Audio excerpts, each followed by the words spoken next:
thì cái dài gió hẳn dài lệ chú thì các chuyện nóng đồ khóc mày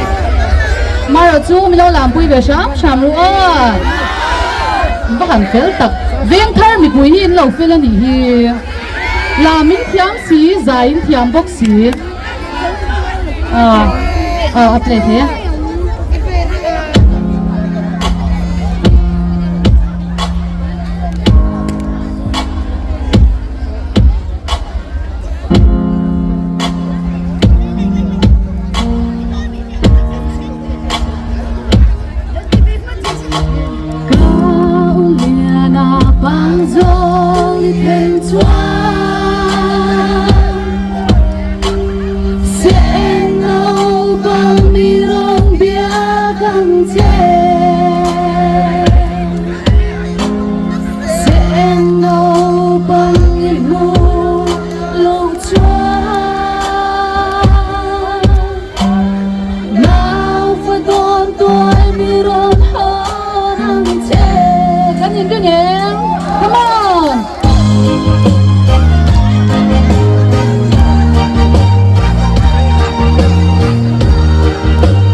lâu cái xuân su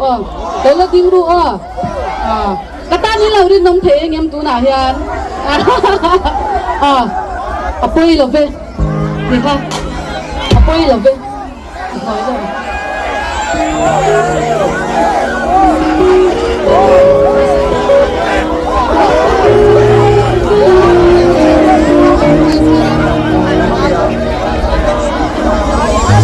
thấy thì lên môi lệ mang cha mày lệ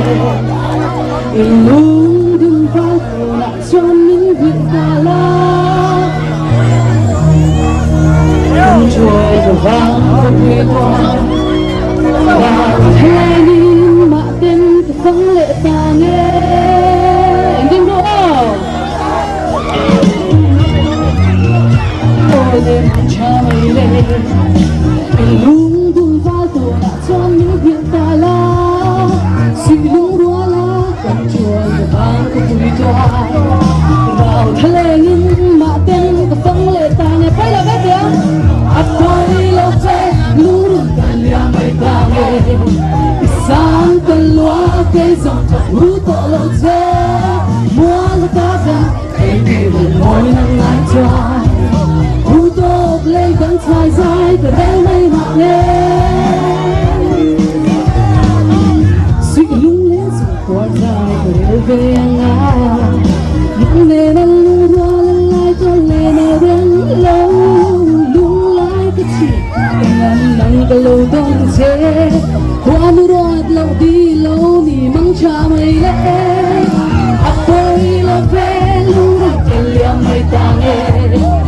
sáng tân loa cây dòng cặp hú tổ lâu thế mua là cá đừng cây tiền môi nắng hái xoa hú tổ cây đấm dài dài từ đây mây nào nghe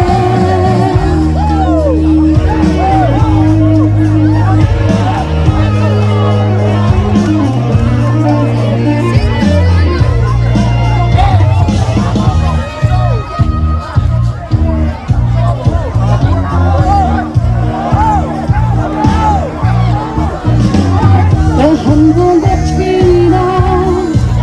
lung rèn ôi lô về ở qua có hân vô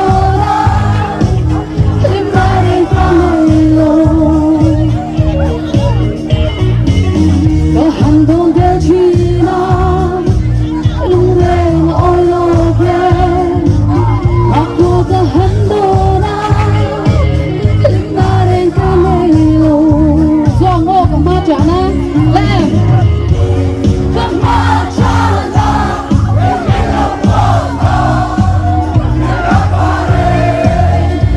Hãy subscribe cho kênh Ghiền Mì Gõ để không bỏ lỡ những video hấp dẫn